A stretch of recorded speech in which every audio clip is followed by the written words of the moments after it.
Thanks for joining. Let's get going. Today we'll look at building the diffusion unit from the structurally identical to the diffusers from the Hugging Face library, but all our own code. So hopefully if we have time, by the end of the lecture, we kind of get to building equivalent of stable diffusion with all of the pieces built in. So that's a pretty significant outcome of all the classes and stuff that we've gone through. Let's get started. You should be able to see my screen now.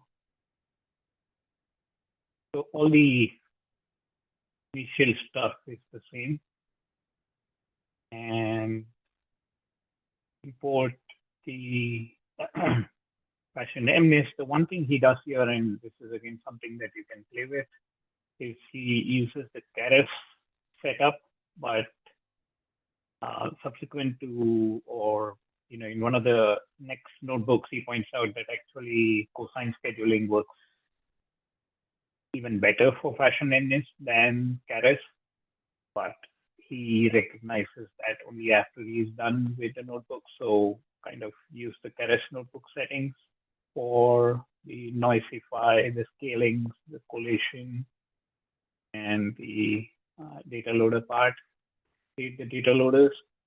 And now we begin to build the unit, and we'll build it in pieces. The first piece is just changing our unit, which we had used. Unit was first introduced in the previous lecture, meaning in the super resolution lecture, and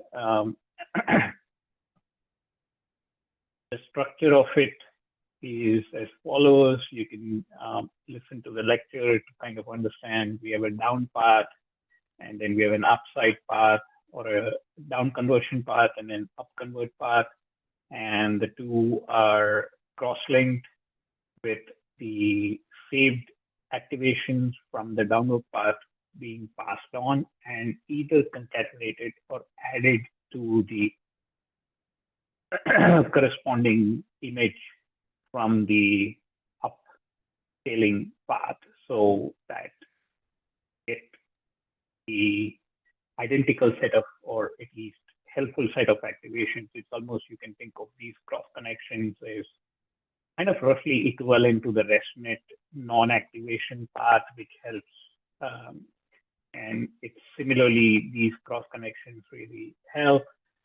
He had done, that is, Jamie had done some extra things compared to the original unit. He also had, for example, a direct connection going all the way at the very beginning rather than just this connection. So few modifications compared to this image, but largely conforming to what this image shows us with respect to the unit structure. Excuse me. One of the significant changes, though, is also the pre-activation convolution. The pre-activation convolution is, in fact, he calls it unitcon, but in the next or subsequent notebooks, he switches it back to precon.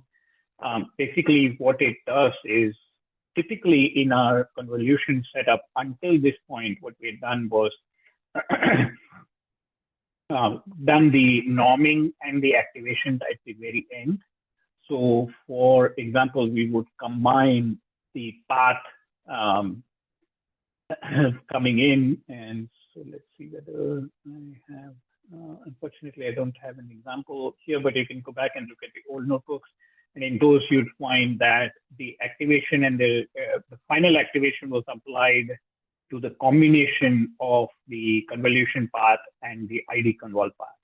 In this case, we kind of flip it around. And the reason for that, as he explained in a prior notebook, was because Cunningham and others had pointed out that this structure gave them better results.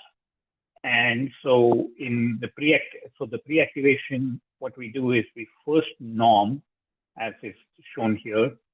We create the layers to be a sequential set of layers, but then we first norm, apply the norm, then apply the activation, and then apply the convolution. So that's a flipping around, if you will, of the way we used to do the convolution, which was at the very end. So the pre-act convolution, and we also do the pre-act RESTnet block. And it's called pre-act RESTnet block because, again, here the thing we do is we apply the norming and the activation at the very beginning. The other thing is the REST block itself, as you see here, doesn't have any stride option. So it doesn't give you the option to change the stride. The strides are all the same. And the reason for that is he shifts the stride 2 convolution to the very end. And so if you add something called a add down, I believe is the flag he uses, then he adds a stride 2 convolution after the rest block. But that's done in the down block.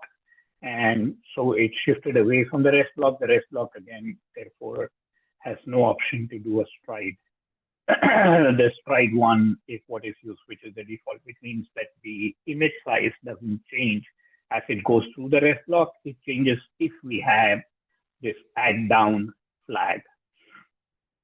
And you can see that there's no, because we have flipped it around and done the layer norm and the activation earlier, there's no act, which there's no activation applied to the combination of the convolution and the ID con. So, so if we look at the unit code in the super resolution notebook, we stored the activation, right, in the downsampling path. So let's go look at that for a minute so we can orient ourselves. This is all the commented version of the tiny unit that we built. But what we just to orient you, this is what he's talking about. So what we do in the forward is we have the layers as a list, and we append the input, start off by appending the input, but then for every layer in the down path, we append to layers the L of X, which means we go through the layer and the output of the layer is added to the layers. So we store the activations along the down path. And the reason we do that is in order to enable us to apply these activations when we're going up and combine them. This could be either concatenation or addition on our up path. So in order to be able to do that, we need to store the activations, right? That's how we can reuse them. So that's the reason we have this layers list and then layers.append. But excuse me. What Jeremy wants to show, though, is a different way. In fact, he does, besides this layers as a list and then appending, that's one method. He shows us two different methods using Python, different techniques in Python in order to store the layers and the activation. And depending on our convenience, we could use any one of these in the future. So we'll skip this, we'll come back to what he's trying to show. What he's trying to illustrate by these two cells here is something called a mixin. So what is a mixin and what a mixin do in Python? So what we want to do here is to utilize or create the ability to store our activations, right? In order to be able to use them, store our activation from the down path in order to be able to use them in the up path, right? So we create two such structures. We create a class called a saved rest block, and that saved rest block inherits from save module as well as the unit rest block. And the saved con is very similar. It again inherits from save module and the classic nn.con2d. Now, typically in Python, we would have kind of a single inheritance, or just if the saved rest block inherits from save module. What it basically means is any functions and so on in this saved module is also available for the saved REST block, right? So you can, in saved REST block, use any of the variables and or functions, methods that are available in saved module. Now, when you do multiple inheritance, that is, saved REST block inherits not just from saved module, but also from unit REST block.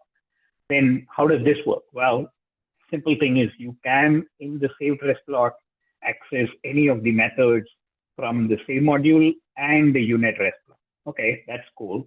But what happens if both these modules have the same method? For example, the forward method could exist in both the save module and in the unit REST block. If that's the case, then which of the forward modules gets used in the saved REST block? That's where the mixing terminology comes into play. And what the mixing, which is kind of, as he explains here, it's a design pattern.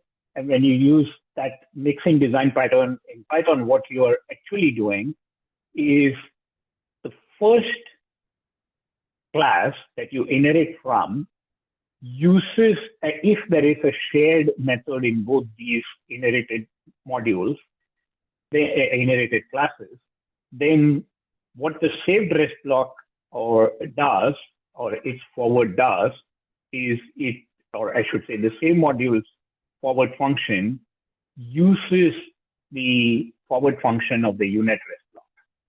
Okay, so as you can see here, in the same module, he defines forward and he does a super. Now, same module does not have anything that it is inheriting from. So super is typically says you go to the parent class, but the same module doesn't have a parent class.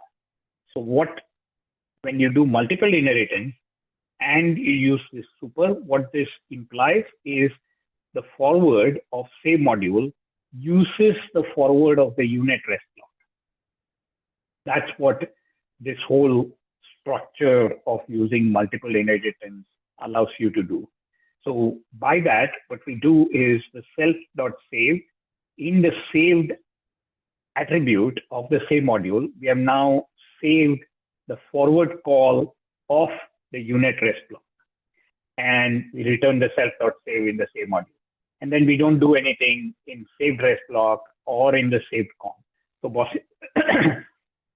bottom line, what we have accomplished by doing this little trick of multiple inheritance, mixing, and so on, is we have saved in the .save attribute the activations from the unit REST block and the corresponding activations when we do a saved con. We have in the saved attribute of the saved con class, we have saved the activations from the NN-conv. So this way, by using these corresponding saved REST block and saved con block, we have in this .saved attributes, we have saved the activation. So we can then retrieve it on our upward path, right? So that's a trick, or this method is what we will use in the construction of the diffusion unit. And as we'll see in the next notebook, he changes the method yet again as to how we'll save. But these are all techniques that we can have in a bag of tricks as to how to use Python to save activations for future use, for example. And as I mentioned before, there is a flag called add down in the down block. And the down block is the way that we will concatenate the residual blocks in our downward path of the unit. So what we are building now is this downward path. And in the down block, we just say this is sequential of the saved REST block. Okay, notice that this is not the traditional REST block, but it's the saved REST block. Everything else is the same. And if we add down, as I mentioned earlier, because we are moving out this try-to layer from the REST blocks or the saved REST blocks, we add it here, so if there is an add down, then to the sequentials, we add the saved con, which has the strike 2. So that then reduces the size of our image, that is the height and width. The upsample is just simply upsampling, a 2x2 upsampling. There are the various ways to do it, but the simplest way that he follows is define a sequential upscale upsample by a factor of 2, which means it's just 2x2 upsampling of the pixels that are there in a particular layer, and then we convolve with a 3x3 convolution. That's the simple way that we do the upsampling. So the upsampling itself, sorry, not here. Upsampling itself is something where these green arrows is where the upsampling output is generated. So in each case, these green arrows are what the upsampling blocks are. They just do a 2x2 upsampling from going from, say, this layer to the next layer up. And again, same thing in our output path. So now this is just the upsampling. Remember that we have to combine that with the activations of the down path and then convolve the whole thing. That's what an up block is. So up block looks like a down block, but we create a bunch of rest blocks. Now, obviously, in the upward path, we don't have any saving to do. So we just use the traditional rest block, right? Not the save rest block. So we just use the unit rest block. And instead of sequential, we just use a module list. So in the up block, the module list is done, and this is stuff we have seen before. And then we, of course, upsample if there is an add up. Otherwise, we just use an identity. And forward, this is where we combine the two, the activation from the down path, the corresponding similarly sized activation, concatenated or added. It was added in, we added the two, the up path activations and the corresponding down path activation. We added them in the super resolution. Here we concatenate. Right. So for ResNet, in the self-taught ResNets that we have built here, we do the concatenation of the X, and UPS is the saved block activations of the down path that are being stored in a list. And we just pop from the list because, again, when we are going up, we want to pop in the reverse direction. That is the last stored value as we came down is the first value to pop from the list. So we then concatenate that, and we concatenate that along the first axis, and then we do the upsampling. So the upsampling is done after the two are concatenated, as you can see in this diagram, right? So after the concatenation is when the upsampling happens, and again we concatenate, convolve, upsample, and so on. So that's what. And then we begin to build the UNet 2D model. We have built the down blocks, we have built the up blocks. Now we put the whole thing together. So in channels is the channel in the channels in our image. Out channels is the channels in the output image. NF is the number of filters for each of the rest block, up block, down blocks. And in the down sampling, how many layers are there in each block, which is the number of layers. And this is for the unconditional. These layers, the number of filters, are different depending on whether we are doing conditional filtering or unconditional filtering. And look at the size of these things. These are humongous, ginormous compared to what we would typically need for, say, MNIST, because our MNIST images are very small, but obviously these are the diffusion unit is set up to handle all the way up to 1024 by 1024 sized images. So the number of filters used are significantly larger. We start off with a 2D convolution. Now here he points out something which is again interesting, or something to keep in mind is, we're going from, we're using a 3x3 and the input is whatever the size it is, but We use a 3x3 kernel, so it will give you 27 inputs, right? A 3x3 kernel is 9 times, let's say, input channels are 3, so it gives kind of 3. If it's an RGB, then 3x3x3, so it's 27 inputs. From 27 inputs, we are going directly to 224 filters. So 24 channels to 224 channels. That's a lot of redundancy, meaning we are not going to get a whole lot of information. A lot of information is going to be duplicated. So not doing much useful computation, but the reason to do this is because it helps us as we go down the number of, as we go down in the image size and down the down path and back up the up path. So the first thing we do is we, do a simple convolution.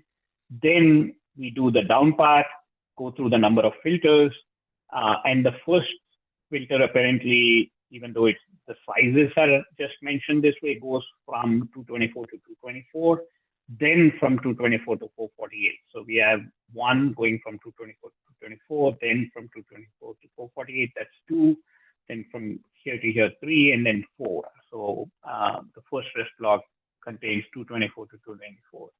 And we keep track of those things, and then we append the down block, define the number of layers, and then in the structurally in the diffusers, they've also added a middle block. That is, as you go down, and go through the process before you go up on the up path, you add a mid block, which is just a traditional unit rest block, which you do after downsampling. This was not in our super resolution unit that we built ourselves. This particular middle block wasn't there.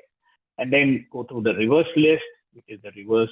So we go back in the direction of going from 896 all the way back to 224, and then build the module list, and then build up the appropriate filter sizes, and then you append to the UPS the up block appropriate, right? So you bring in the activations that you're going to be using from the down block side.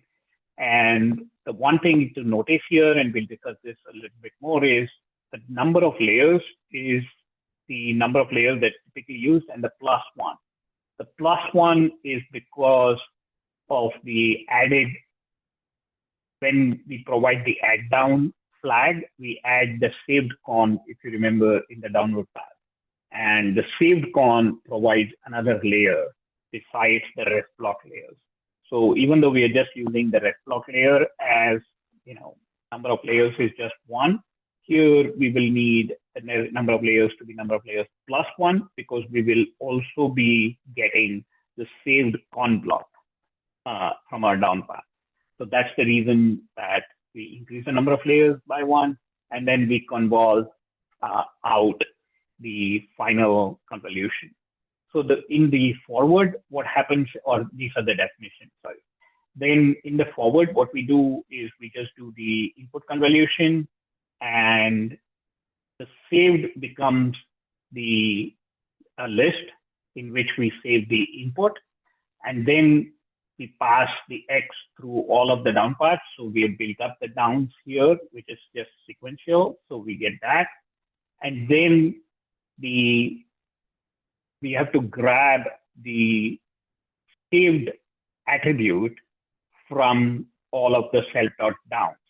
So for O in self.downs, and then for P in O, that means for every, for value in O, we do the p.saved. For every element in self.down, we grabbed its saved attribute, and we add that, or append that, I should say, to the saved. So the saved list starts with inputs and then remembered activations from each step of our down block.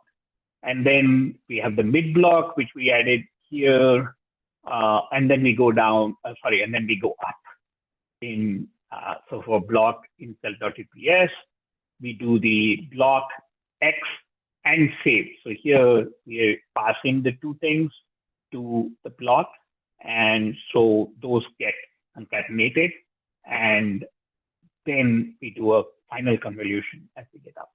So this is the diffusers unit. We are still missing two things. We are missing any kind of time awareness in the unit, which we need to incorporate. The other thing we are missing is any kind of attention capability. So this is unit with all of the comments. So it seems like it's a lot of code, but if you just remove all that and just stare at the unit 2D model, it's fairly concise and condensed. It can be seen in a single screen, and we can kind of, understand what's going on in each step as we stare at the code, which is pretty handy. Now, in FashionMNIST, we are using a lot. It's a much smaller image, 28 by 28.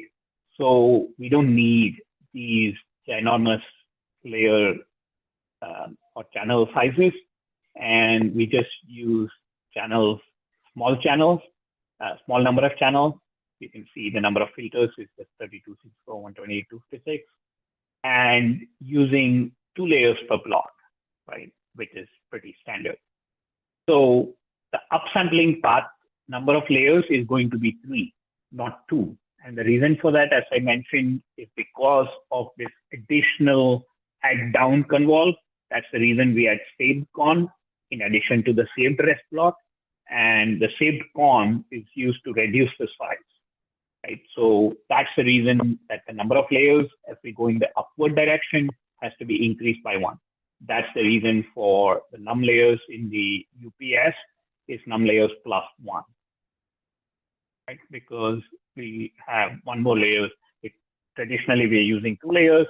In the up part, because of the saved con block addition, we would be needing this num layers plus 1. Okay, and then we train this network. Now, as I mentioned, we don't have timing and we don't have attention here. So he hasn't, while you train the network and get the loss to be pretty low, he trains it for about 25 epochs. He doesn't bother to do sampling from here because he knows that unless we add in time, it doesn't really give good results. And in fact, this is more consistent with what I have observed as well, although he, in a prior notebook, as we discussed, he attempts to get rid of time and see whether the network is still capable of giving good outputs. He thinks that's a promising direction, but at least I didn't see as good as FID results. And in this notebook, he admits that, okay, maybe it doesn't work as well without the time embedding. So he doesn't bother to do sampling at this stage. Now, what we begin to discuss now is how to add time embedding. So how to combine. Remember that in the diffusion model, we always pass not just the X input, but the corresponding time steps. That is, how much noise has been added is obviously a function of time step or the steps. I mean, it's not really time again, but it's the steps that we are at with respect to the diffusion process or the inverse diffusion process. So now, how do we create a rest block that comprehends time as well, right? So as with everything else, typically we just embed the time vector. So for a single timestamp or a single step in our diffusion process, it will be a single vector. So it's a vector representing the embedding of each time step. But in a batch, we have a number of different images, and each image has a corresponding random time step that's chosen. So for a batch of images, we will have a matrix that is, the number of time steps that are chosen. So each time step is a vector, and because a number of them are chosen, you lay them all in rows, one after the other, and that will give you a matrix. Right? So for a single element, it's a vector, but for everything, for a batch, it's a matrix. Now, how do we create or build the matrix, and what do we desire from such a matrix? So the thing to understand is that time steps, or as I mentioned, it's just sequence of steps that we go through to add the noise, right? So if two time steps are close to each other, then we want that embedding also in the embedding space to be close to each other. However, we want the overall set of embeddings to have as much variety as possible so that the network is able to internalize and recognize and learn the representation and the differences of the various time steps. So we want variety of embeddings, or a variety in the time step embeddings, but we also want the fact that two time step embeddings which are close together, two time steps which are close together should also have embeddings which are similar to each other. So those are kind of the two objectives that we want from any kind of embedding that we create. And the way that's done is to do it with sinusoidal time steps. So these are the very, what we'll go through are the steps to create this sinusoidal time step embedding.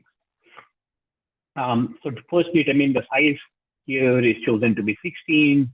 And then, interestingly, he points out that some of the biases, if you will, or some of the values that are used in creating these kind of time steps have been borrowed as is from the NLP literature. So for example, he says, in almost every single model of diffusion that he found, and there's no reason why it should be this way, but the max period is 10,000, and that's again something that probably has kept into from the max sequence length that used to be used for NLP in transformers originally.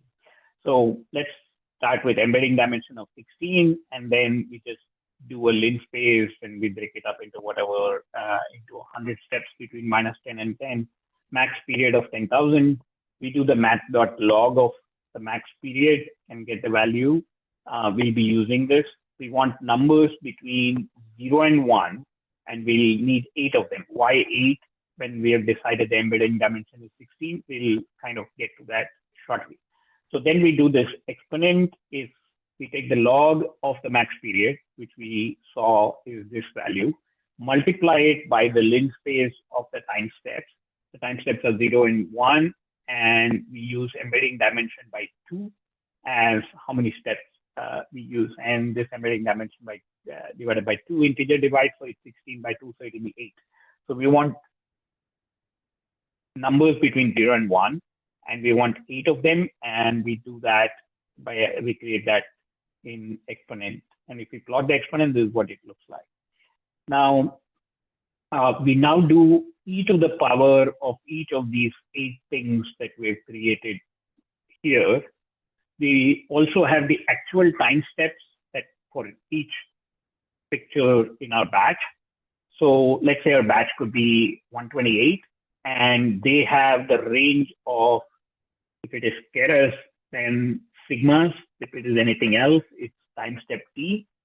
Now, to create an embedding, what we do is we take, or we create an outer product of the time steps and the exponent of the exponent that we created. That is, we take e to the power of this exponent and the time steps themselves, right? So how does this work? The time steps we create as a column vector, right? And then this exponent.x is created as a row vector. And so when we multiply a column vector times a row vector, we do an outer product. If it was flipped around, if it's a row vector multiplied by a column vector, then we would get inner product, which is the dot product. In this case, it's an outer product. The outer product is a column vector multiplied by a row vector, and it just creates the matrix, right? So that matrix is the EMB. So what it is a column vector of time steps, and time steps is made into a column vector this way, and then using the none as and then converting it to float. And then we take the exponent that we created, and we take the exponent of the exponent, and we create the row vector. And then that gives us the 100. Remember that if we created, the time steps, if we have 100 time steps, and for each of the time steps, we have 8 values, right? And here is what a plot of some of these embeddings look like. Now, in this case, though, what we still don't have is the case where each time step is close to the next time step. Because remember, besides variety, we want that property as well of the embeddings we create. So now what we do is we take these 100 by 8 things we have created, or a 100 by 8 matrix, and we take the sine and the cosine of those. So each of the torch.sine of the embedding will create, since we have created a 100 by 8 matrix, and we create if we take the sine of each of those values, then we'll get 100 by 8 sine values, and then we, along the columns, append the 100 by 8 cosine values. And when we do that, we get 100 by 16 embeddings, and that is our desired embeddings, right? And that's the reason we initially only, even though the size of our embedding was 16, we divided it by 2 in order to apply sine to a portion of it and cosine to the second half, if you will, of it. So when we concatenate it along the last axis, we get the eventual embeddings that we are seeking, which is 100 by 16. Now, if we look at the 100 time steps or 100 sigmas, right, and how they look this way, which is the first sine wave is blue. The next one would be this orange one. The third one would be this green. The fourth one is this guy. And the fifth one is the purple. So you can see that the frequency, if you will, of each of these keeps reducing from the blue to the green and so on and so forth. And then when we do once we are up to index 8, we flip around and go to a cosine value. So the cosine value is phase shifted from the sine. So these correspond. So the blue again begins to start with the blue, go to the orange, go to the green, and then he hasn't plotted the other ones that you can plot as well if you're interested. So when we concatenate this together, and if you look at, so if you plot this, which is 100 pixels across, so this is 100 pixels across and 16 pixels in height. So the height is what is the embedding. So if you can see, then you can observe from here that time steps or embeddings which are close to each other have an encoding which is very similar to each other. And of course, if they are far away from each other, so let's say this encoding of the values is very different from this encoding of the values, right? But if there are two time steps close to each other, then those embeddings will look very similar. If they're far apart, the embeddings will look very different. And there's enough variety as well, as you can see in this image. So by doing this sequence of steps, we have achieved both of our objectives, right? Which is enough variety in the embeddings, and in the embedding space as well, we want the time steps for embeddings which are close in real time, quote unquote, should be close in the embedding space as well. So we then put all of this into a function, how many embedding dimensions, what's next period, blah, blah, blah. And then if you pass in the time steps, the embedding dimension, and as it is, typically you just use the 10,000 max period steps, then you get the corresponding, you spit out the embeddings. And this is just in order, if there is odd, even some adjustment, but the rest of it is just combining the code that we have already seen. Okay? So if you look at, the desired objective, you can see that even better when we look at 1,000 long time steps. So if you take two time steps which are very close to each other in the embedding space, they're going to be close in the embedding space as they are close in the time step. Same thing if you're using X period of 10 as well. So now we have finished creating the embedding, but we have to include the embeddings of time and create a time step unit model, right? So here he does implement a different way of saving the activation from the down part. He doesn't use the multiple inheritance method. He introduces a different method of doing that, and we'll see what that is in a minute.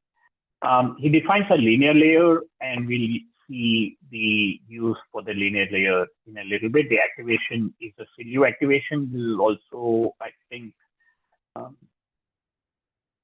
there's another name for it that I forget. You can look it up. This is the documentation for a silu activation, and you can see compared to a ReLU, it has just a little bit of a value in the negative space as well, instead of making it all 0, or say between the ranges of -4 and 0 in this instance, you can get some negative values, and then it's a much smoother differentiation around 0. It's also known as Swish.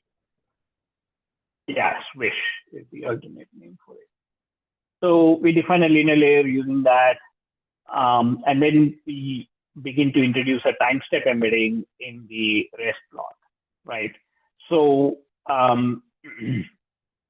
the steady diffusion makes the embedding dimension length, that is, remember it was 16, but now we are going to double it and as big as the activation. Now, why do you do that?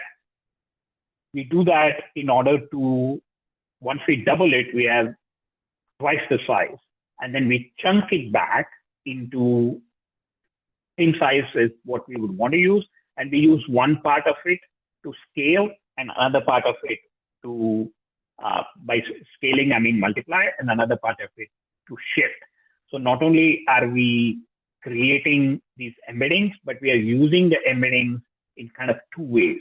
We are using it to scale and shift, and we'll see that in a minute. So one of them is used to multiply the activation, and another is used to add it. So there's a mult and a shift, or a scale and a shift, or a mult and an add, which are applied to the activation. And that's what we use the time step embedding for. Right?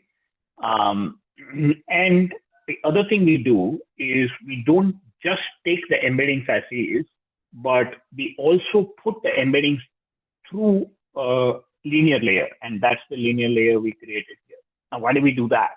We do that because each REST block might want to do different things with the time step embedding, and we allow the REST blocks to learn what they want to do best with each embedding. So we have not only have we projected our time steps into an embedding layer, we further use the embedding layer to scale and shift our activations. And we also use the embedding layers to project them through a linear layer. And we do that 2 times the number of filters. That's what gives us the NF times 2. And we chunk that and use that to scale and shift.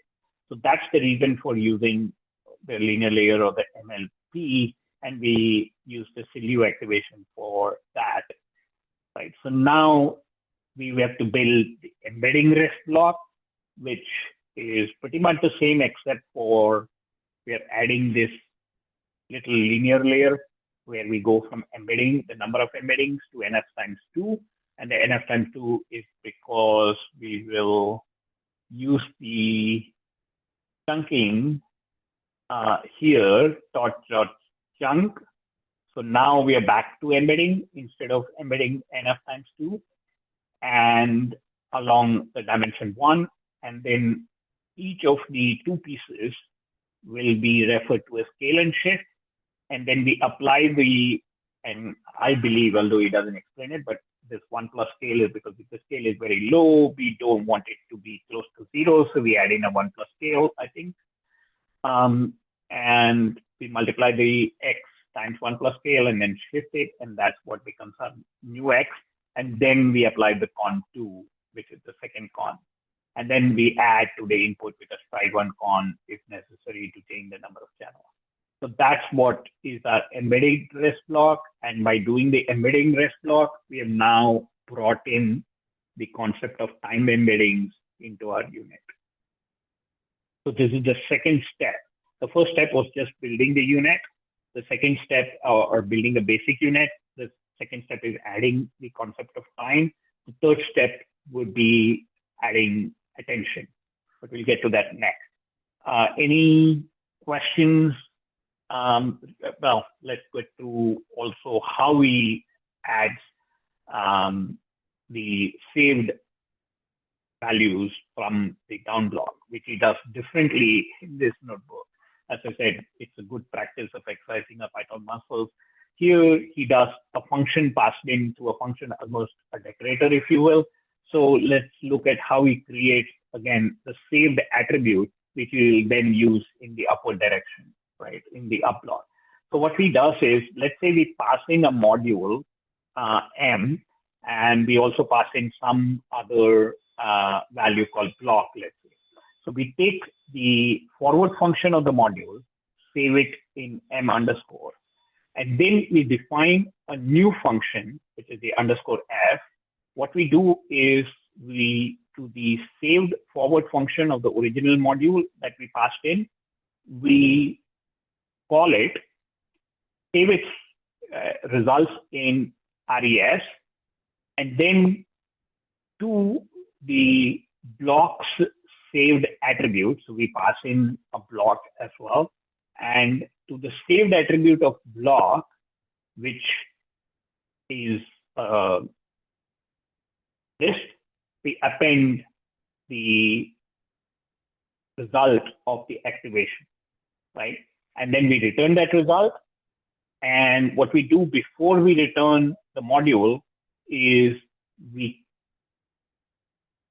make the module's forward function be equal to this newly defined underscore F function. And the reason we do that is because now the underscore F function has saved in the block's saved attribute the activation. Right now, as he says, and I haven't made the modification, but this is something else. This would be a neater code, is the suggestion he has here. Now, how does the saved attribute get created? Right, he creates that in the down block. Now that seems a little bit kind of distributed.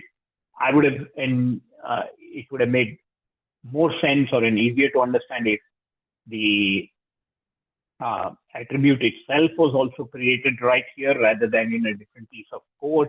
And he does have the suggestion that if you want to make a modification, you can just say if the attribute saved for the block does not exist, then create block.saved is this, and then save the activation in block.saved.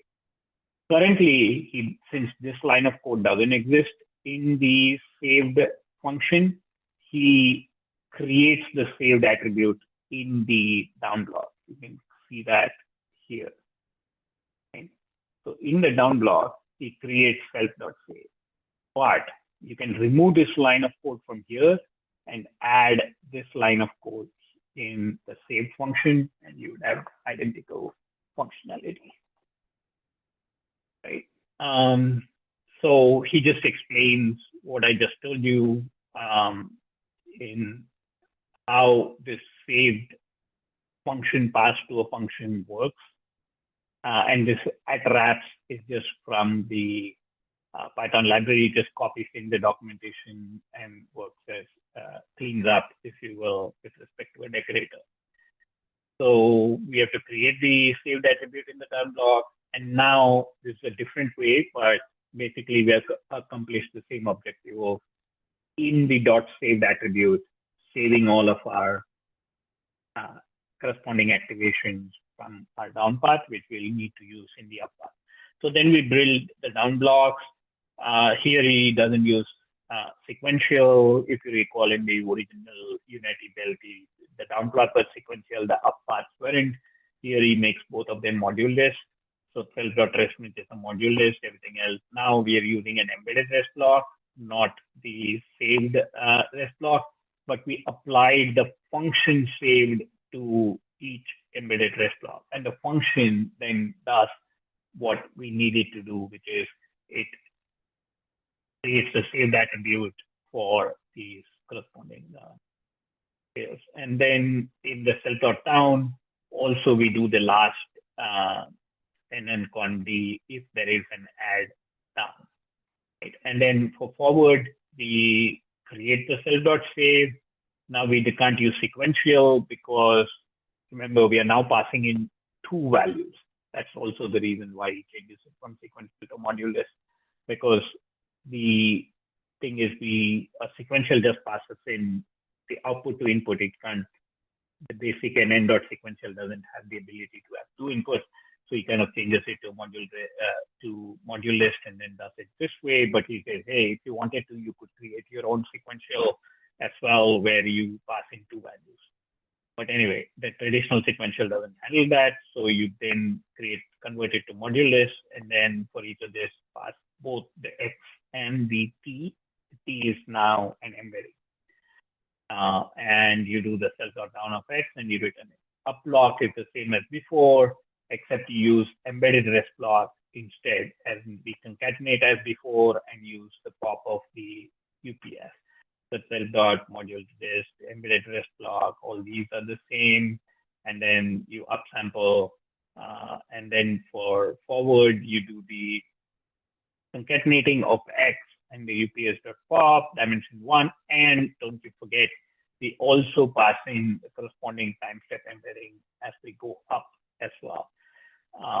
So not only a time step embedding passed in for the down blocks, the corresponding time step embedding, appropriate time step embedding, I should say, are passed in for the up block direction as well. And then we create the unit model with the time embeddings. So here he gets a little bit kind of interestingly, there's another modification which might be useful for us to make, that he discovers as he begins to look at the code that, you know, the first MLP layer shouldn't have an activation, but our default linear that we have defined way up here has a default nn.silu and through which you pass in. But he says that, you know, what happens when you do that, and the very first activation is a silu in a linear layer, is the fact that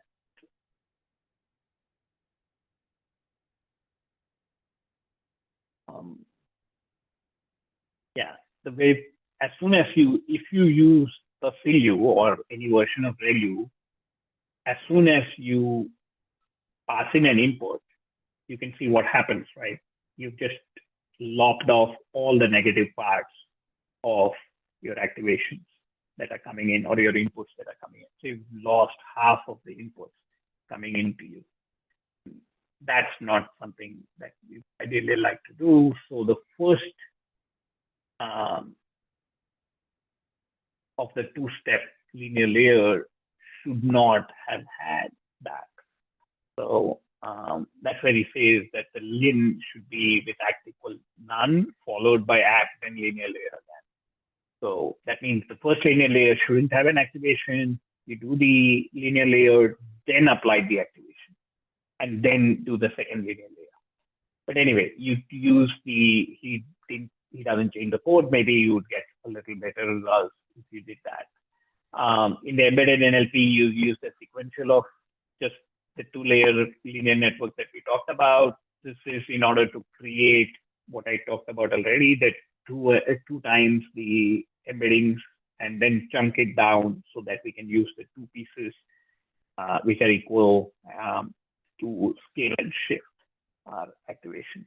The rest of it is similar to what you've seen before. We just append the down block, and then we use the mid block again, and then we use similar thing. We just go up, and then we use the up block and the con out with the corresponding activations. And the final is also a unit con. This is the pre-activation con.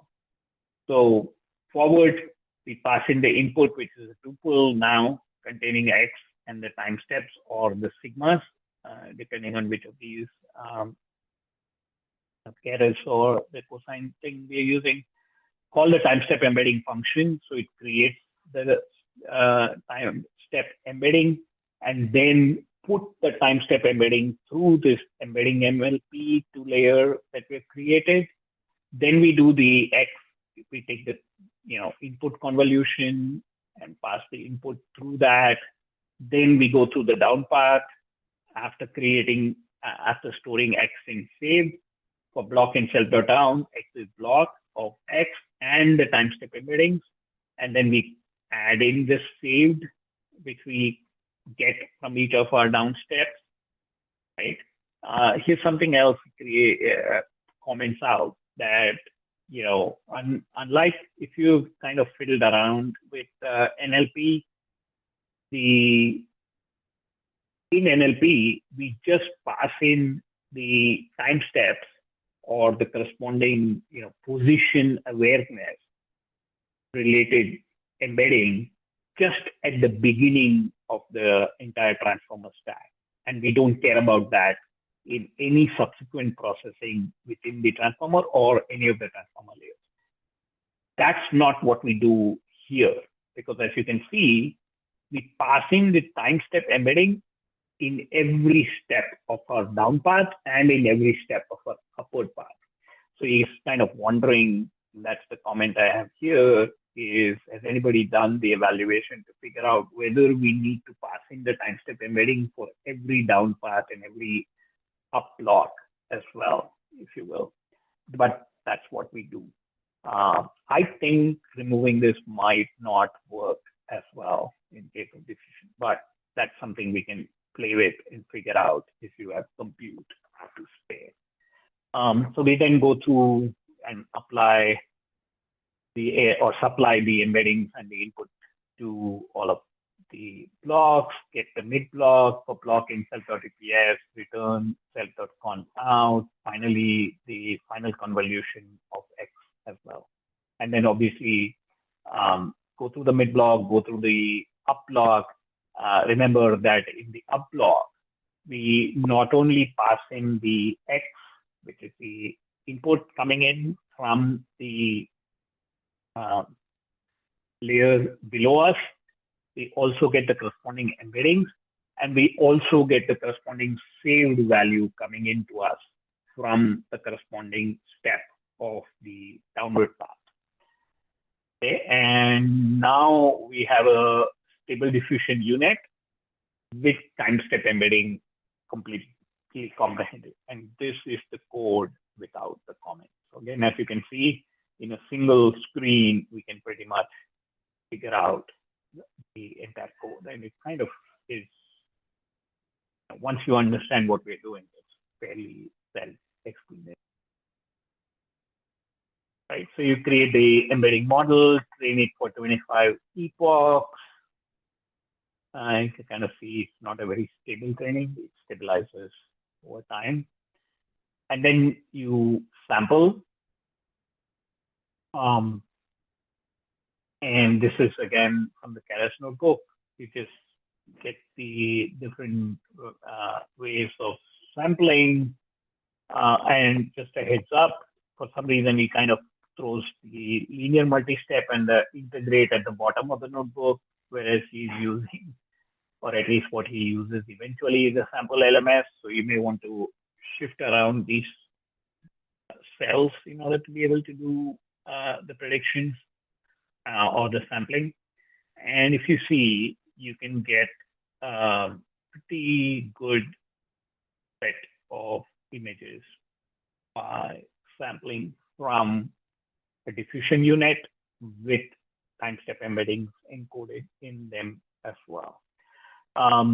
Now, he gets better FID than I do. The FID that I get are about in the 9 range. He gets about 4, 4.5. But then again, as I've mentioned before, there are some things which have changed since implemented. So I think these are more reliable or reasonable values. So as you can see, he sees 4.6. We see about double that, 9.4. But still pretty good since the base is somewhere in the 6 range, as we observed. In his case, the base is in the 3 range. So the best we can get is about 6, and we're getting about 9, which is pretty damn good in terms of. So we are now at the stage where we have implemented a diffusion unit from scratch. Every line of code is understood, including the time step embedding, and we are getting pretty darn good feeds for the fashion MNIST. So that's remarkable. The only thing remaining is to add attention to particular layers. That's an interesting step, but what he also comments is that adding attention, at least for fashion MNIST, doesn't seem to improve his score a whole lot. And somewhat, I think, explainable because there's not that much to analyze in a 28 by 28 image and also single channel compared to 1024 by 1024 pixel images or even a 512 by 512. So I am not surprised or shocked that attention doesn't improve the scores a whole lot, but we'll understand how to implement attention for diffusion unit and how to integrate it in the next book. Before we go there, any questions on what we've done so far?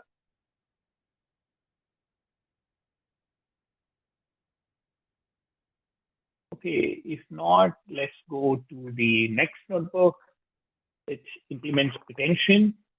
A heads up on this particular notebook. Since he implemented attention, and what he does in this notebook is he actually originally compares the values that he gets when he implements attention to the attention modules in the diffuser's implementation of attention. Unfortunately for us, the diffuser's implementation of attention has changed since when he implemented it. So the block that he uses is no longer the same, and there are some additional, complexities that the diffusers, for valid reasons, they've implemented LoRa and stuff like that, which probably wasn't part of the original implementation, at least. That could be the reason, but there may be other reasons why the diffusers library changed the attention implementation. So I have skipped the comparisons where he does the comparison because that doesn't work, and I didn't bother to figure out to extract the appropriate values from the diffuser's notebook so that we get an exact comparison. Barring that, since the code is not identical to begin with, it's just that he uses the same structure. It doesn't change any of the other things that he explained. Just a heads up, that's what I've done. So if you run it as is without skipping those cells, you'll see errors pop up when you run the notebook. So why do we implement attention? First of all, it's there in stable diffusion. So if you're implementing the actual diffuser's notebook, then we need to be consistent with it and implement it because stable diffusion implements it. Secondly, just understanding attention and how it's applied to the visual images is also good because it's very foundational to transformers attention mechanism. There are some differences between the way it's implemented in vision and the way it's implemented in NLP, but we'll get into that. As I mentioned, it does not improve our performance. Maybe it does so on large images. So let's kind of first understand what it is that attention does and how it would help us figure out certain things and why the term self-attention. So, in the notebook, I have all these things written up, but bottom line, what we are trying to do is the following. We're trying to find out whether there are some similarities of things or for each pixel, we are kind of determining whether there are some things in the rest of the image that will help us better determine the context for this particular pixel.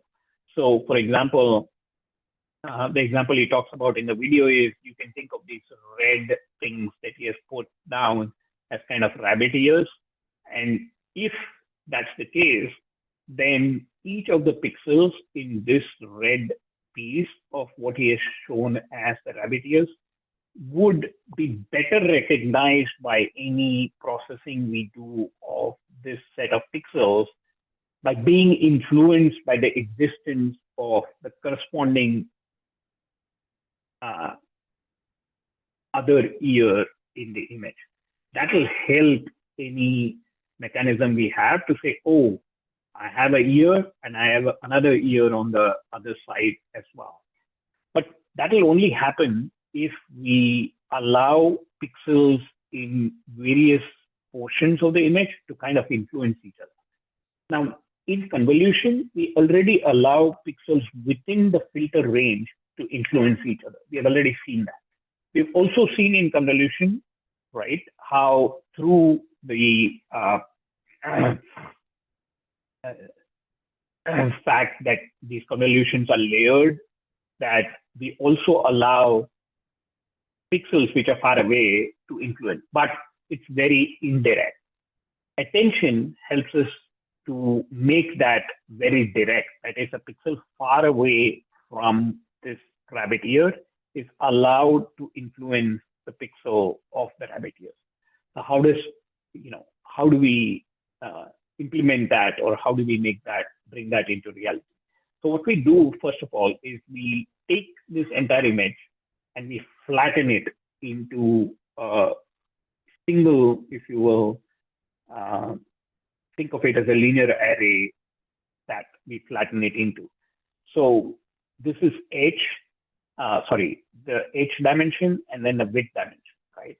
So we take the H and the width dimension and then we just flatten it. Now we haven't flattened the channel dimension. So what we'll then have is, for every pixel in the H by W pixel space, we'll have a pixel value here and its channels will be the other dimension. So that's what we have done in this image, right? Every pixel is, or all the pixels are flattened, and then the channels are in the other dimension. So we get H by W is one dimension, flattened, and the other dimension is the channel dimension. And then what we do is we take each of these pixels, right, pixel times or pixel and the number of channels. So you can see each pixel part along its channel and do a dot product with every other pixel. So by doing that, we are allowing every other pixel in this H by W pixel space to be influencing this particular pixel. But we don't do that very simply. We go through some additional steps, and we'll talk about what those additional steps are in a minute.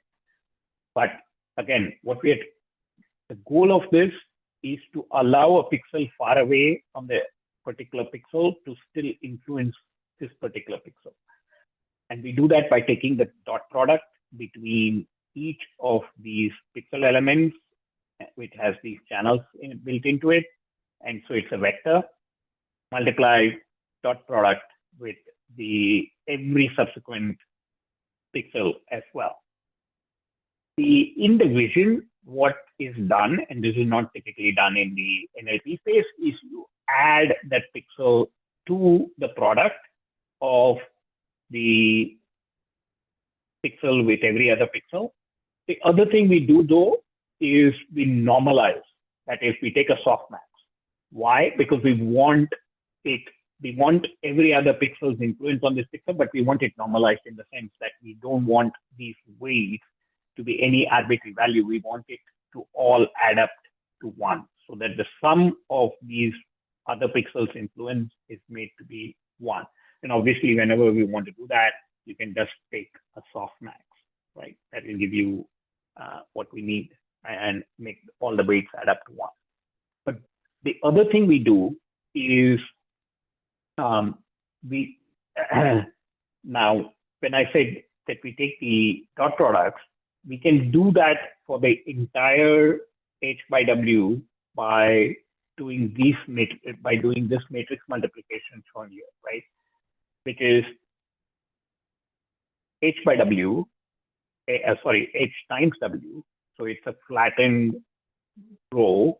It's completely flattened, not row, but completely flattened by the H by W sized images. And then we have the channel. So we have the channel dimension.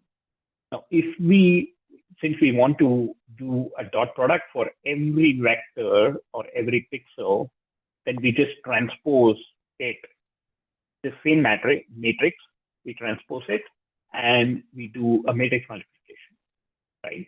When we do that, then we just get an H by W matrix. And then we take the softmax along the vertical axis, that's the column axis, and that would make sure that the weights sum to 1, right? Now, the one other thing so this is what we are after simply, is flattening the whole thing, then doing a dot product, but because we're doing dot product of 2-dimensional things, we get a matrix multiplication, and then we do a softmax along the last axis. But in order to add more complexity or allow variability, there is a little more step. There's an additional step that we take, which is the following. We take each of the pixels, pass them through one matrix, first matrix, called a P1, let's say, K matrix. We pass the same value through a Q matrix, and then we pass the same value through a V matrix. It turns out that, at least for these purposes, we pass it to identical matrices, K, Q, and V, and they're all shaped the same. And that allows us, so what we're essentially doing is we're creating projections of each of these pixels, and we're creating it through 3 different projections. So P1, P2, and P3. And then that doesn't change, any of the matrix multiplication and stuff that we do. So that's what and since we are using in the attention mechanism, the pixels from the same image and applying that to other pixels in the image, this is called as self-attention. That is, we are paying attention from, or we are distributing the attention from the rest of the pixels to one pixel, or one pixel to every other pixel in the image. So that's why it's called self-attention. Now, this particular implementation of self-attention, as he refers to, is pretty hacky and is suboptimal. There are more insightful ways to do this, but this is how Stable Diffusion does it. Right? So this is all the explanation that I mentioned. So we start off with the random values of input. So we are talking about a batch size of 64, and let's assume that the input channels are 32, and we have a 16 by 16 image. So 16 by 16, that's 2 to the 4, 2 to the 4. So when we flatten it, it will be 2 to the 8, 256. So then flattening the last thing into H by W into the last dimension. So remember, this is N, which is batch size. Then we have the channels, and then this 2-dimension H and W. But when we flatten H and W, we are now getting a dimension which we refer to as the sequential dimension, or the sequence dimension, to keep it kind of analogous to the NLP case, where it would be, for example, a sequence of embedding of the words in a sentence, for example. So this H by W is multiplied together to get the sequence. So we now have N times channel times sequence, right? But typically in NLP, and this is another case where they kind of keep things similar, the sequence is moved in front of the channel. So we flip these two. So we get, originally by just flattening, we would have gotten N channels and then sequence, but we flip it around and do the transpose, so that now we get the N sequence D. So that's the NSD. right? And as I said, this is 16 times 16, which is 256. So you get the shape 64, 256, 32. So it's NFD, D being the channel dimension. Sequence is this, and this N is the batch size. Now, we use, as I mentioned, 3 projections to go from 32 channels in to 32 channels out. We just use a linear layer, NI, so it goes from 32 to 32. But by doing this, we are kind of projecting it into a different space, right? And we use identical matrices. So we can then pass our input T through each of these SK, SQ, SV layers. And so for every one of these 64 channels, for each of the 256 pixels, there are now 256 weights after doing the softmax, right? Because we have now done the softmax, so we've kind of collapsed it and also done the softmax, so the weights add up to 1. So the shape now becomes BF sequence, and sequence is this 256. So now you can see when we multiply Q, matrix multiply Q and K, that is the values we get after we pass in through these linear layers. We apply the, when we matrix multiply, we are actually, remember, doing the dot product of each of the pixels with every other pixel, and we flip it around, and then we get the 64 and then 256, 256. Right? So that's what is the self-attention, and of course we do the norming, which is the group norm in this case. A group norm, you can go back and check, is just combining a particular set of channels, if you will, versus applying to all the channels. So that's the definition of the norming we use here. Then we define the 3 linear layers, and we also use another linear layer to do the final projection after we have multiplied the QK and then multiplied the value, as we'll see. So we take the input, split it into N channel H and W, apply the norming, then we flatten it, that's the -1, transpose the 1, 2. We saw we had to flip the sequence in the channel, so we get the NST. Then we pass the input through the QKV matrices. Then we do the QK transpose 1, 2. There is a little bit of, you can look into, you can ask this question, but and figure out that, when we just do this without the scaling, that tends to kind of blow up the value. So we apply a scaling in order to keep the values in appropriate range. And then we apply the softmax along the vertical, along the second dimension. And then we do another matrix multiplication with the values which have been projected using the V matrix. And then we pass the X to the final projection. And now remember that in this case, we had transposed it. So we transpose this stuff back again. And not only have we transpose, meaning we shift the sequence back to be the third position, if you will. And then not only have we, so that the channel is moved to the second position as what we need. That's the reason for flipping or transposing these two back, because we had done this transpose before. So we want to reverse that. Once we have reversed that, the last is sequence, and we want to unflatten it. So we again split it into HW, and that's the reshape. And in case of the stable diffusion actually adds the input, that is the attention inputs to X. That's not what's typically done in NLP, but in this case, that's what is done. So we add the input back, and that is our self-attention implementation. Now, once we give it how many channels to do attention on, we get the self-attention. And since we have implemented all that, we kind of just the shape, and notice that the shape is not changed, that we reshape it back to N, which is the batch size channels H and W. And this is the part that, as I mentioned, I did not execute, having found out that the underlying code for what he uses in attention diffusers has changed.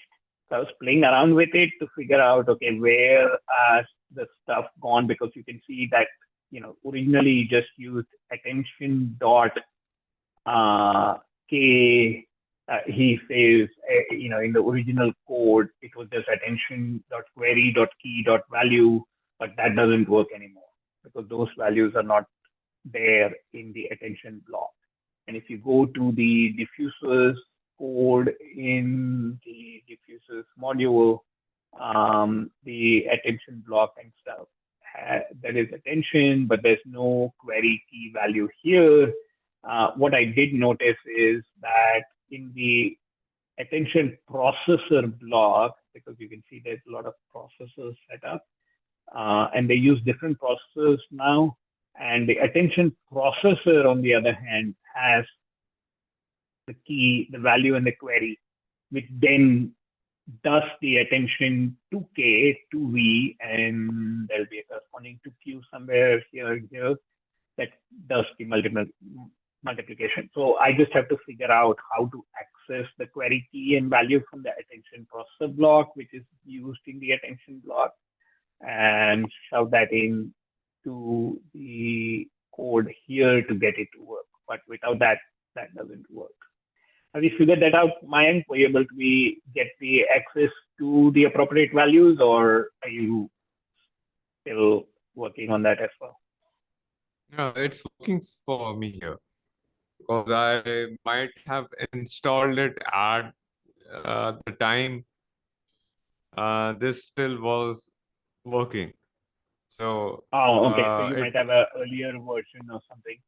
yeah. Okay. So now they've changed the diffusion block to where this doesn't exist. So just if you see this, don't be surprised. But again, like I said, he just uses that to show you that the two values are the same. Just to prove. And there was a comment on the blog that Jeremy Howard has, and it said that they have changed it, and you can use that attention block, or process attention as attention block and try to use it. And there is a comment there. Yeah, if you could post that link to the comment or whatever in our Slack group, that would be helpful. Okay. Okay, so I just skipped that. Otherwise, the other thing that he points out is, and I've seen this used in NLP as well, is, since we are creating three matrices and all of these are identical, and then we're passing X to these matrices individually, a simple kind of condensation or collapse of the three matrices into a single matrix, just like we did this, thing we did with the time embeddings, where we kind of passed it through, created 2x the value, and then chunked it. So similarly, we can do the same thing here, right? We can just pass it through a matrix which is 3 times the size of each one of the QKV, because each of them are identically sized. And that's something he says, it's kind of surprising to him that nobody has done it. So we can just say SQKV, instead of having 3 different matrices, kind of have one matrix where we take in Ni and output is Ni times 3. And then we can always chunk it back along the first dimension, along the last dimension, and get the Q, K, and the V that we would need, right? So that is kind of simplifications that many attention implementations use. And interestingly, neither PyTorch nor the diffusers library apparently use this. But his point is to show that you can do that and you can still get the same value. And you can do this, so you can see he implements self-attention using this trick, and he just chunkify the single QKV along the last dimension, and you'll get the same result. Right. The other thing, just FYI, is he has 2 versions of the thing called identically self-attention. Maybe he could have named it something different, but anyway, just be aware of that. you can see that the difference between these two self-attention implementation is the first one is consistent with the diffusion implementation because he's adding the X in the input. The second one is consistent with what is done in NLP, not adding the X with the input, the X being this value, which is the attention value, but just returning the attention value. So instead of being X equals and then X plus input, you just return the attention value that's computed. So you can see projected, of course. So you can see that that's what he does here.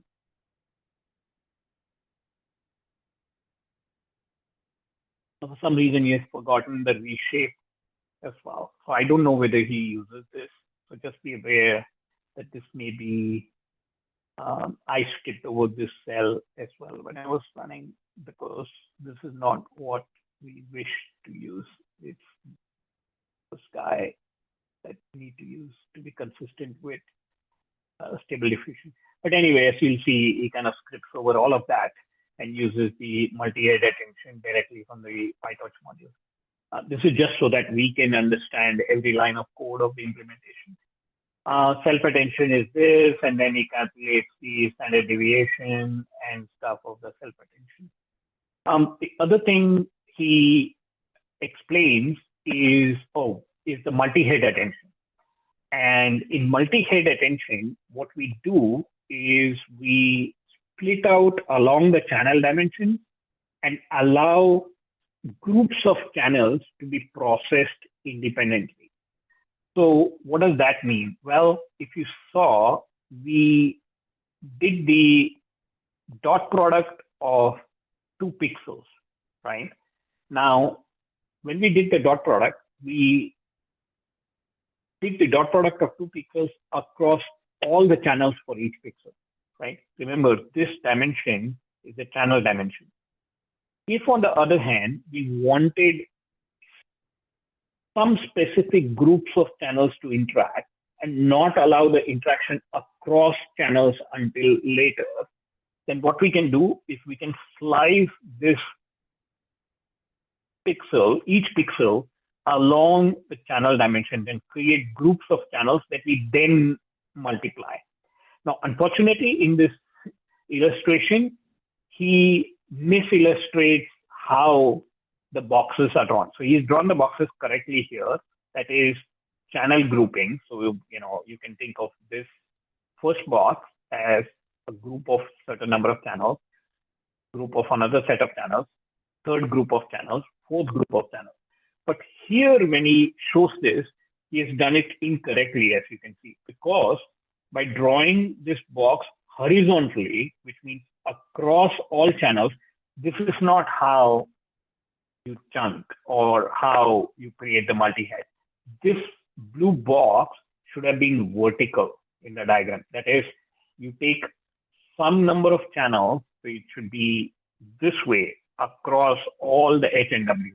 Then you take another set of channels, that will be second vertical box, third vertical box, and a fourth vertical box. And you do the same thing here. You chunk here in the manner that he has it here. So that's why, he says, if you listen to the lecture and later on he has added this, oops, I drew boxes over HW instead of C. So heads, each of these heads, as we'll see, and what we mean when we talk about heads, we'll see in a minute, refer to the block of channels, the group of channels.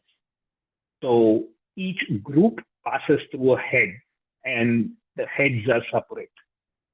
The heads therefore split channels. They don't split H and W, right? He's drawing it wrong in this case, right?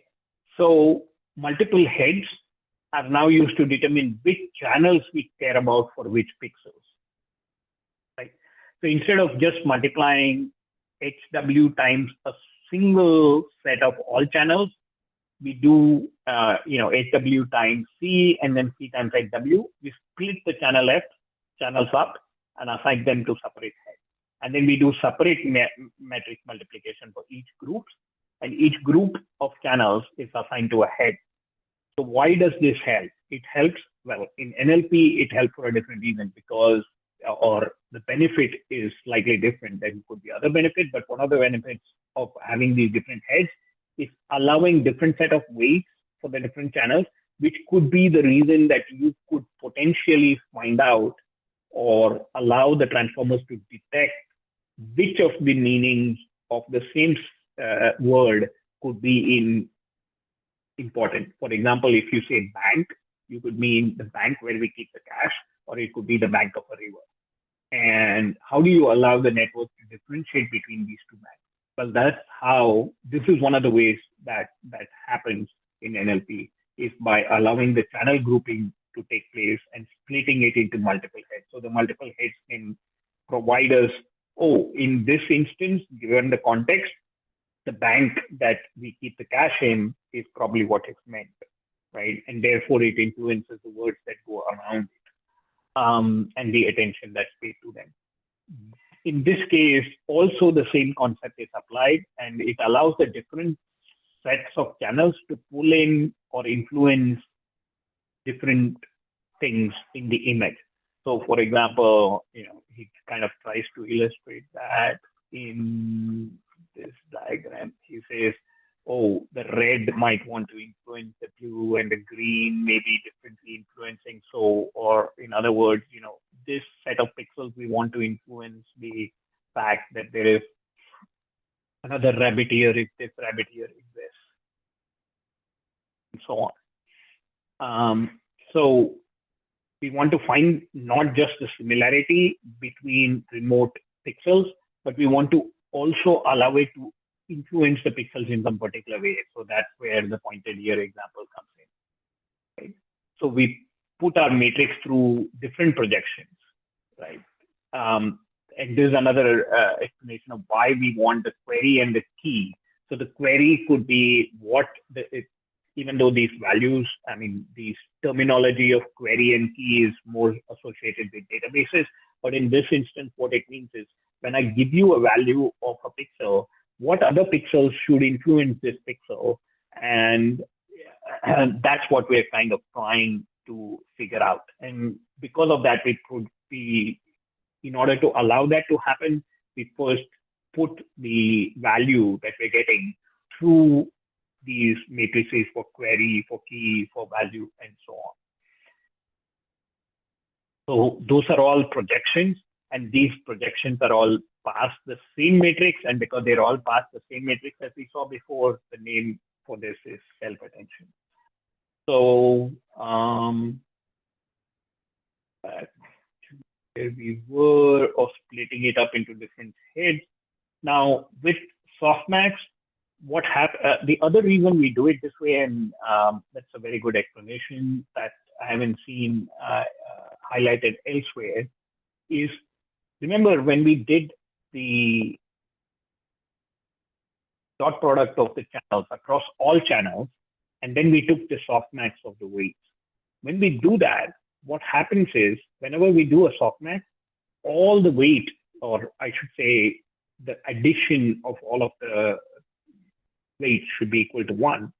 But the other thing that softmax does, it's a very peaky distribution. That is, it puts most of the weight in the single weight that it thinks is very important. So what that happens is, what that causes to happen is that a highly weighted channel begins to dominate when the softmax is taken across all the channels. On the other hand, if you begin to split the channels into multiple heads, then different channels will be allowed to have influence on the pixels, right? And there's an opportunity for variations in the weights, more opportunity for variation. So instead of putting the max weight on a single pixel, right, softmax peak distribution, by splitting it up, you allow a little more variety in the weights. And that means we bring in more information across the various groups or heads rather than just allowing a single or two values to dominate, right? And the thing he points out is in the diffusers code, the way they do this is they have these things called heads to batch and batch to heads that the code is here. And in fact, as I was playing around, see what he's referring to here. Now, if since when he implemented it, I guess it was called bat to head and head to bat, but now it's called bat to head dim and head to bat dim. But you can see this is what he's referring to. Right? What we do, what the diffusers code does, but Python does it simpler, if you will. So basically, you take the N or 64 per batch, 256 pixel sequence, and 32 channels. That's what we have, right? And then the number of heads is given here. So you take the x dot shape and you do the NHD split. But then what you do is you introduce these number of heads that we want, which is passed in as well. So reshape to 64 images, because 64 per batch, 256 pixel sequence. But these 32 channels are split up. So if the number of heads is say 4, then you make the heads 4 and you put the channels divided by the number of heads, that is 8 channel groups in the last axis. Then we transpose the SL heads and reshape into 64 by 64, 256 pixel sequence, and then the 8 channels grouping. That's what we've done by doing this. And remember, we flip the sequence to be second, and then we put the channels last. But now we don't have 32 channels, we have 8 channels. So we've broken it up here into the heads. And this batch to heads does the reverse exactly. So it brings it back to what it needs to be. It kind of collapses the output of the heads into the total number of channels that we need. So D times heads. Right?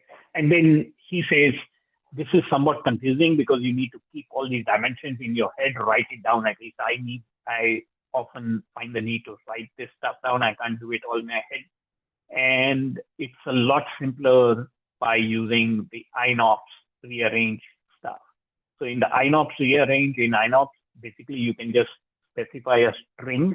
So if you say N, which is the batch dimension, S, which is the sequence dimension, and then the H and the heads and the D, right, is a rank 3 tensor with 3 axes, N, S, and then this H and D, if it's in parentheses, it means it's a single axis.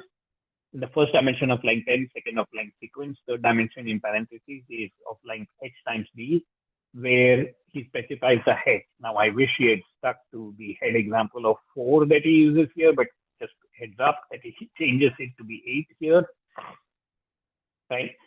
Now, you can move things around. So the resulting tensor I get is such that each batch of length n, h, or n times h, and the second dimension is s, and the third dimension is of channel is d, that is reduced by a factor of 8, which previously used to be h by d. So what you can do is in T2, you rearrange n, s, h, d to n times, you take this h and shove it into n, or the first dimension. So you take nh, and then you are left with s and d. Now, the reason, I mean, if you were just to do this once, it's not similar to just reshaping.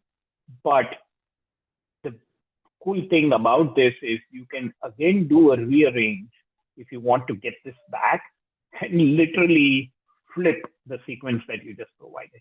So you just take this and put it first, and you take that and put it here, and you're done. Right? So this is definitely a lot simpler and an easier way of indicating what you want to do. So this INOPS rearrange is a pretty handy little capability to have. And then it just shows you that, hey, I've just accomplished this.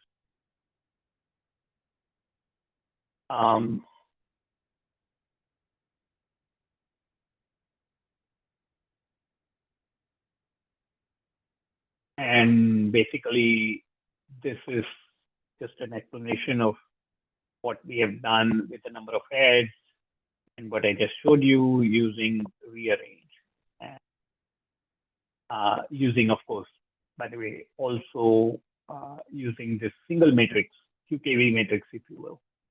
That's why he does this self.qkv, truncate, transpose it, scale it, multiply the value, first going in, rearrange, getting out, rearrange, and the final projection, and then to be consistent with the stable diffusion, add the attention. So we do heads, so each head handles 8 channels. Right? And then you do that. But this is all done so that we can know how to implement this stuff. Eventually, PyTorch has all of this already coded in multi-head attention. You just need to get the number of heads. But a caveat, you need to provide batch first is true, because otherwise it expects batch to be the second dimension. Don't know why, but it does that. So you have to make sure that batch first is true to make it same as diffusers implement. So with that, we have kind of concluded the implementation, if you will, of stable diffusion unit, the basics, how we save it. We have found 3 different ways. First, we just used a list. Second time, we used this multiple inheritance. Third time, we used a kind of a decorator method.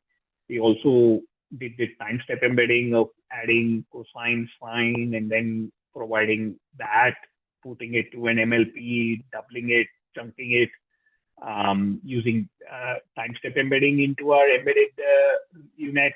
And then we have now implemented attention.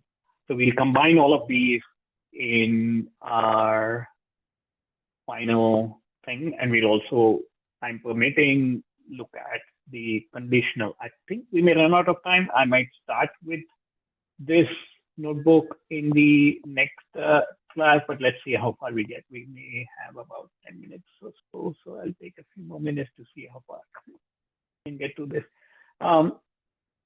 Everything in the beginning is the same. Again, here, this is what I mentioned, that he realizes, oh, cosine scheduling gives me better results than Keras, so I'm kind of going to switch to that. He still does this scaling to get it to -0.5 to 0.5 based on diffusers time step embedding code. UnitCon with now renamed to precon. Upsample is the same. The pre-activation is the linear activation. It still hasn't fixed this issue that we talked about, which is you don't want to pass the activation in our double layer MLP that we use. So that's something you can fix. Here, he says that one of the modifications he did is, for some reason, for him, multi-headed attention from PyTorch gives him poor results. So he's using self-attention. So, and again, the self-attention, there are 2 versions. This version is the one that he says gives poor results. So skip this, comment it out. This is the version that he uses. Also, he uses self-attention, not the multi-headed attention, which is somewhat weird.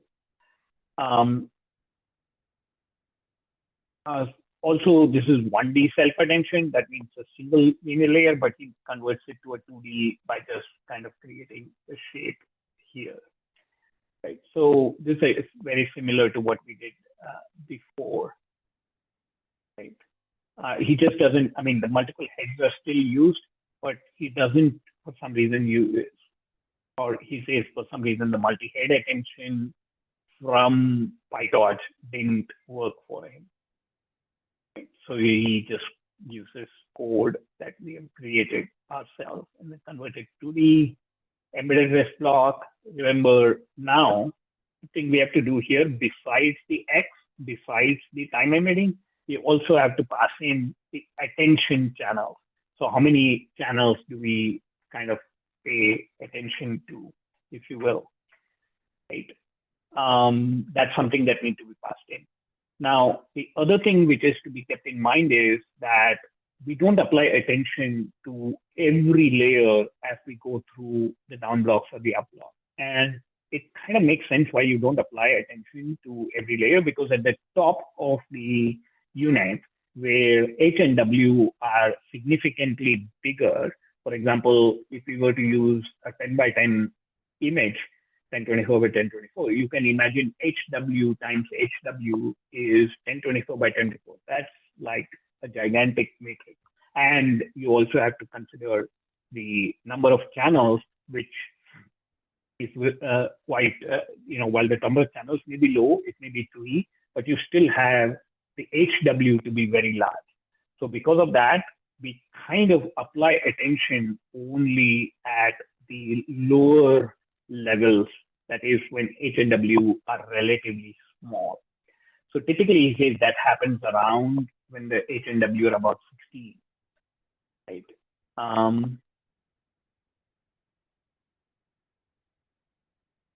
And let's see, he uses this method of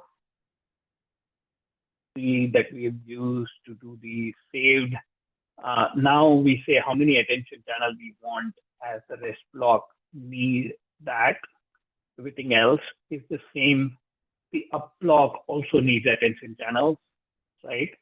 And here's the thing, we give it how many attention channels, we say it's 8. Remember that we used 8 channels as a grouping. But we also say at which index in our down blocks or up block we want the attention to be used, right? So this is where he's explaining that if we have a 256 image, that H by W is 2 to the 16, that's enormous. And then we have the number of channels and we make it huge. Back propagating through it would just mean too large a memory size that we need to use. So no one puts attention in the early layers, hence the need for attention start. That is that way. Typically it starts at 16 by 16. So stable diffusion adds it at 32 by 32. The reason they do that is because they are using latents. Since XD starts at 64 by 64 in our case, right? When we go down to 32 by 32, this is stable diffusion itself. It starts at 64 by 64 grid size. So index of 1 means it starts at 32 by 32. In our case, we are starting it, I think, at 32 by 32. So index of 1 would mean we'll go down to 16 by 16, and that's when we use it. So we'd use the attention start. Where is it? Here. So you use that to say when we apply the attention channels, and it's 0 unless it's less than this. And in the upward path, it will be applied only when I is greater than n minus the attention start, right? Other than that, everything else is the same. So you train it and then you sample from it, and you can see that the output is pretty good, and you can see the FID is really good. He says about 4, we see about 6, still pretty darn good, right? Here, this is a little bit of a detour. So basically, he points out, and maybe I'll just explain this and then stop, and we'll look at the conditional modeling when we start our next discussion. But bottom line, what he's trying to say is visual transformers are essentially a stack of transformer blocks which use each of these transformers, right? Transformers essentially is attention followed by an MLP projection, and then another attention followed by MLP. That's what an attention block is, or that's what a transformer is. And when you stack up a bunch of these, essentially what the capability that it provides is again very general, and it's far more general actually than even convolution. So this set of attention MLP, which is what a visual transformer does, is extremely powerful. But convolution gives you better results or I should condition it. Convolution gives us better results only because we find that in order to train these attention MLP visual transformers, we need humongous amounts of data. So this attention transformer block actually turns out to be more powerful, more general, more capable than convolutions. As we just saw, it allows influence of pixels far away, right, from any given pixel, which is not as well done with convolutions, but they need tremendous amounts of data. Provided we have the data to train, and we can provide the compute that's needed to train these significant number of parameter-oriented transformer blocks, then the visual transformers turn out to recognize much better output or provide much better results on all downstream tasks than traditional convolution-based ResNet. But the reason that these are challenging is because in order to train them, we just need very significant compute, large amounts of data, which is not something that exists for all cases. Okay, so I think in the interest of time, since we have about 5 minutes, I'll take up the conditional model in the next class, but it's a very simple extension. The only caveat, again, if you're running this notebook that I'd like to point out is after you run it, make sure that when you sample, he for some reason has this, he uses the sample and you need to change it to conditional sample because that's what we are trying to do. But other than that, everything in this notebook works fine. Okay, so that was a long journey, but what's amazing is we now know of the building block of stable diffusion, every single piece and every single line of code, including attention, time step embeddings, basic diffusion, basic unit, and we'll also shortly in the next session look at conditional network, conditioning the network as well. Any questions?